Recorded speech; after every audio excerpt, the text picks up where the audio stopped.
kita bisa menyampaikan bahwa kita telah melakukan banyak hal dalam pengendalian perubahan iklim. Khususnya penyampaian program-program pengendalian perubahan iklim secara konstruktif dan integratif.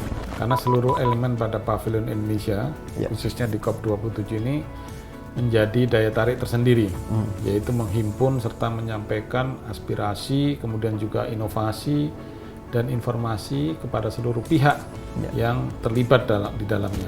Kita harus mempromosikan Indonesia Volunescing 2030. Kenapa? Karena Indonesia baru yang pertama kali ya mempunyai mengangkat target untuk sektor kehutanan dan other land use atau VOLU ini dibandingkan dengan negara lain. Saya rasa baru pertama yang berani memasang target pada tahun 2030 kita mencapai net zero.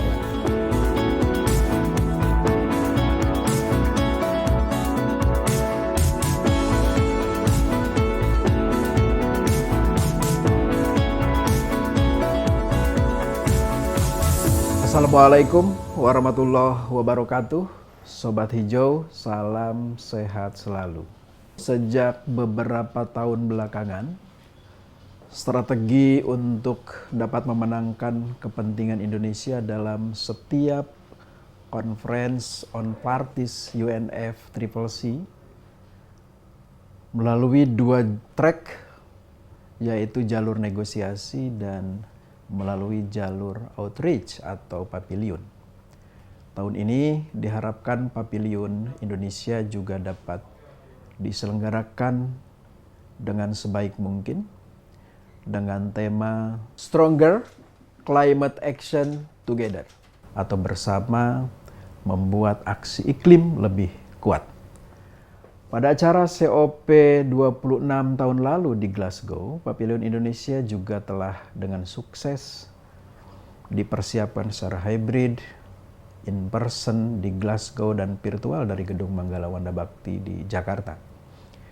Indonesia perlu mengajak negara mitra, terutama Mesir yang menjadi host di COP 27 ini, untuk mendesain joint session di Pavilion, mengingat Indonesia dan Mesir adalah termasuk sebagai non-annex satu countries, bersama-sama untuk dapat mengangkat contoh-contoh casework yang nyata-nyata relevan dan bisa dilaksanakan pada berbagai aspek yang mendukung climate action bagi ambisi Indonesia maupun Mesir. Tidak hanya peningkatan ambisi, namun juga untuk meningkatkan kemampuan untuk beradaptasi terhadap dampak merugikan perubahan iklim. Untuk itu, podcast kali ini kita akan membahas kesiapan Pavilion Indonesia pada COP 27 di El Sam Sheikh, Mesir bersama Direktur Jenderal Pengelolaan Hutan Lestari. Apa kabar Bapak? Baik, Pak Karo. Sobat Hijau, podcast kali ini kita akan membahas bersama Pak Dirjen PHL. Beliau ini penanggung jawab Pavilion Indonesia di COP sejak tahun berapa ya Pak Dirjen? 2015 sampai 21. Sekarang, begitu ya. Nah, kita akan juga menghadapi COP 27 di El Sam Sheikh, Mesir ya Pak? Iya betul. COP 27. Dan nanti Pak Dirjen akan menjelaskan kepada kita semua, kita akan menyimak bagaimana kesiapan dan lain hal. Pak Dirjen, sebagai bagian dari soft diplomasi Pavilion Indonesia ini, apa yang kira-kira akan dibawa di Pavilion Indonesia yang COP 27 dan temanya kira-kira seperti apa Pak Dirjen? Ya, terima kasih. Memang Indonesia dalam hal ini Kementerian Lingkungan Hidup dan Kehutanan selaku focal point dari UNFCCC, United Nation Forum Convention on Climate Change. Nah, tentunya dalam setiap pertemuan UNFCCC yang disebut dengan Convention on Parties, Indonesia mengadakan suatu atau menyelenggarakan suatu kegiatan yang kita sebut Pavilion Indonesia. Nah, Pavilion Indonesia ini memang menjadi ajang ya, terutama kepada para stakeholders untuk bisa berbagi informasi dan juga pengalaman, kemudian lesson learn, best practice ya kepada dunia terkait dengan upaya-upaya yang telah mereka lakukan dalam melakukan pengendalian perubahan iklim. Nah, tentunya dalam penyelenggaraan Pavilion Indonesia ini yang tadi disebutkan oleh Pak Karo sebagai upaya soft diplomasi, ini tentu kita akan menyuarakan aksi, strategi, dan inovasi Indonesia kepada dunia internasional. Nah, ini sebagai wujud nyata komitmen Indonesia.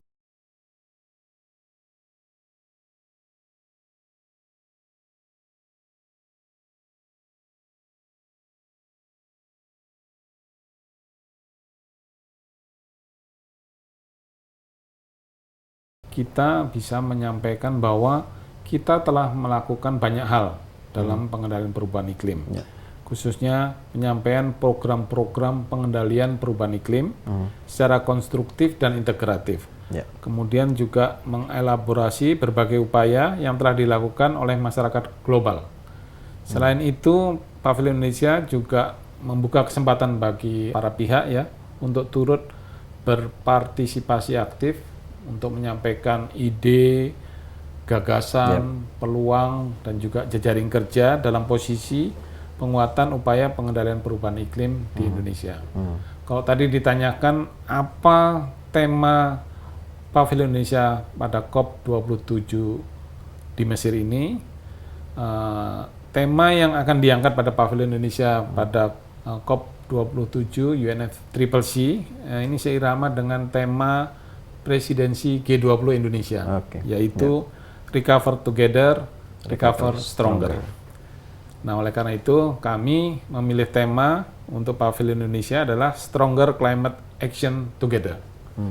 Nah, ini menekankan partisipasi semua pihak untuk secara bersama-sama membangun aksi penanganan pengendalian perubahan iklim dan harapannya tentu untuk mencapai hasil yang lebih optimal. Karena khususnya kita juga mempunyai kebijakan atau program yang disebut Indonesia Voluntary 2030 ya. Nah, Indonesia Voluntary 2030 ini tentunya akan menjadi salah satu program kita untuk melakukan pengendalian perubahan iklim khususnya pada sektor kehutanan dan penggunaan lain. Penggunaan lain. Jadi forest and other land use, sehingga disebut VOLU. Baik Pak Dirjen, kemudian kan Sobat Hijau dan publik semua juga ingin mengetahui kira-kira bagaimana caranya ingin terlibat misalnya di Pavilion Indonesia dan ada ruang seperti apa yang bisa ditawarkan misalnya untuk private sector. Tadi kan Pak Dirjen menyampaikan bisa juga menjadi ajang promosi gitu ya, ajang penyampaian achievement dan lain-lain. Silakan Pak Dirjen. Ya tentunya sebagaimana saya sudah sampaikan bahwa ini forum untuk para pihak atau multi pihak ya, multi stakeholder yang kira-kira bisa menyuarakan aksi perubahan iklim. Nah, dalam program-program nanti di Pavilion Indonesia kita sudah merancang beberapa kegiatan. Nah, seperti yang pertama yaitu exhibition ya. Jadi nanti ada exhibition yang bisa dilakukan oleh para pihak dan ini kita laksanakan secara offline ya. Di Sharm El Sheikh di Mesir di tempat berlangsungnya COP27 UNFCCC dan juga disiarkan secara online juga karena ditayangkan pada berbagai akun-akun media sosial dari pemerintah Indonesia dan para pemangku kepentingan yang terkait. Kemudian ada pertunjukan seni dan budaya. Nah, kita tahu bahwa kita ini kaya akan seni dan budaya, sehingga kita ingin menayangkan berbagai informasi seperti video, foto. Kemudian juga ada budaya khas kita yang kita akan tampilkan nanti secara langsung, secara live di venue nanti. Kemudian juga dilakukan sebagai tempat ajang komunikasi atau pertemuan bilateral. Bilateral juga dilakukan. Karena banyak pihak ingin berkomunikasi, tentunya kami menyediakan di Pavilion Indonesia sebagai tempat pertemuan bilateral. Karena menarik banyak pihak ini tertarik untuk bekerja sama dengan Indonesia. Dan ini tentu akan menjadi penting bagi kita untuk menyambut baik dan mengkomunikasikan upaya-upaya bersama terkait dengan pengendalian perubahan iklim. Kemudian ada yang kita sebut talk show atau dialog. Dialog ya. Talk show ini sebagai upaya menyampaikan perkembangan pengelolaan sumber daya alam Indonesia yang aplikatif dan kontributif, kemudian juga dalam rangka penanganan perubahan iklim yang telah dan sedang dilakukan oleh para pihak terkait di Indonesia. Selain itu ada joint session, jadi kita mengundang negara lain untuk bersama-sama membuat sesi bersama, kita mendiskusikan topik tertentu yang menjadi fokus isu dari masing-masing negara.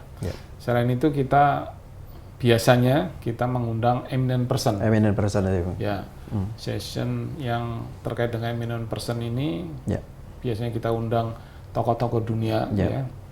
Dulu kita sudah mengundang banyak tokoh seperti Al Gore misalnya. Kemudian akademisi Profesor Jeffrey Sachs. Apa pembeda pavilion COP27 dengan pavilion sebelumnya, Pak Dirjen? Ya, tentu pada setiap pavilion Indonesia di COP yang ada, ini ada perbedaannya ya. Karena seluruh elemen pada pavilion Indonesia, khususnya di COP27 ini, menjadi daya tarik tersendiri, yaitu menghimpun serta menyampaikan aspirasi, kemudian juga inovasi dan informasi kepada seluruh pihak yang terlibat di dalamnya. Nah, khusus di COP27 ini, di saat seluruh dunia sedang dalam masa pemulihan akibat pandemi COVID-19, yang tentunya ini berdampak pada seluruh sektor secara global, maka kita menyampaikan tema yang sudah saya sampaikan tadi, yaitu Stronger Climate Action Together.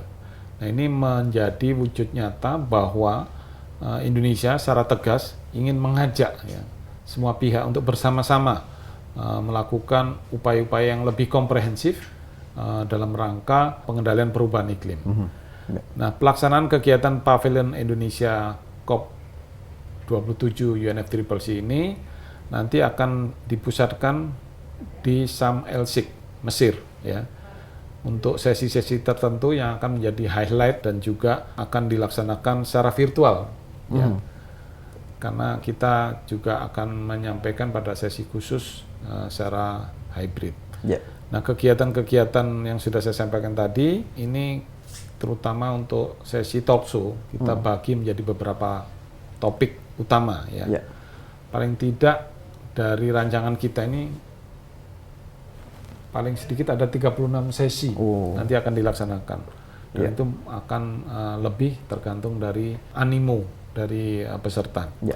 Nah, topik utama yang pertama yaitu terkait dengan promoting Indonesia Value Nation 2030.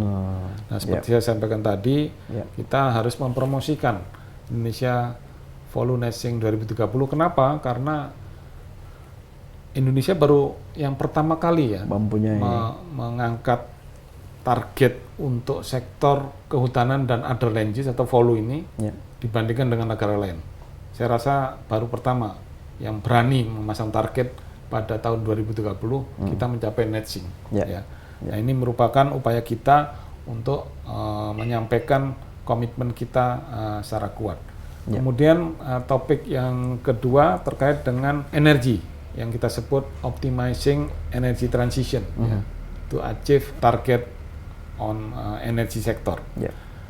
Nah, ini merupakan wadah untuk strategi inovasi khususnya bidang energi dalam rangka mempromosikan energi baru dan terbarukan, yang berkelanjutan dan juga terjangkau.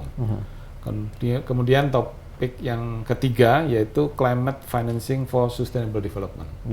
Nah, isu financing ini menjadi isu global ya, karena banyak pihak menyampaikan komitmennya untuk memberikan pendanaan, khususnya negara-negara maju.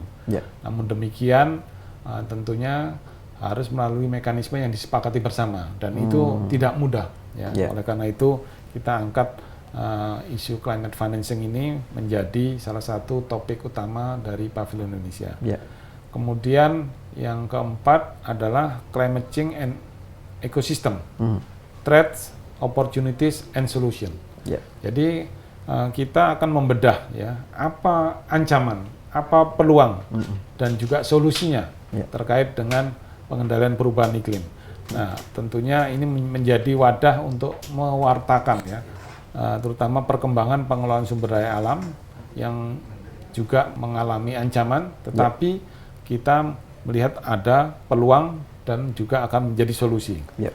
Nah, tentunya kita berharap penyelenggaraan Pavilion Indonesia nanti ini secara langsung menjadi wujud nyata ya dari penyampaian kontribusi Indonesia dalam pengendalian perubahan iklim dan juga komitmen yang terus-menerus kita gaungkan. Karena tidak hanya komitmen yang dilakukan secara global, tetapi kita harus bisa mengimplementasikan sampai ke tingkat tapak. Tingkat tapak, ini yang penting. Dan di sektor kehutanan itu mainnya kan di tingkat tapak ya Pak? Betul sekali Pak Karung. Terima kasih Pak Dirjen telah mencerahkan kita semua Sobat Hijau. Tadi Pak Dirjen sudah menjelaskan berbagai upaya kesiapan menghadapi COP 27 di Mesir. Tentu beliau sebagai penanggung jawab gitu ya, penanggung jawab Pavilion Indonesia di COP sejak 2015. Dan beliau juga mengharapkan dukungan kita semua Sobat Hijau untuk minimal kita bisa menyerap berbagai hal yang dilakukan di Pavilion Indonesia. Dan kita juga KLHK akan menyampaikan proses keberlangsungan Pavilion Indonesia lewat YouTube nanti Pak Dirjen ya, live streaming untuk Sobat Hijau kita semua. Terima kasih Sobat Hijau, Pak Dirjen sekali lagi terima kasih. Terima kasih Pak Karung. Sampai ketemu Sobat Hijau di podcast yang lain. Assalamualaikum warahmatullahi wabarakatuh. Waalaikumsalam warahmatullahi wabarakatuh. Terima kasih.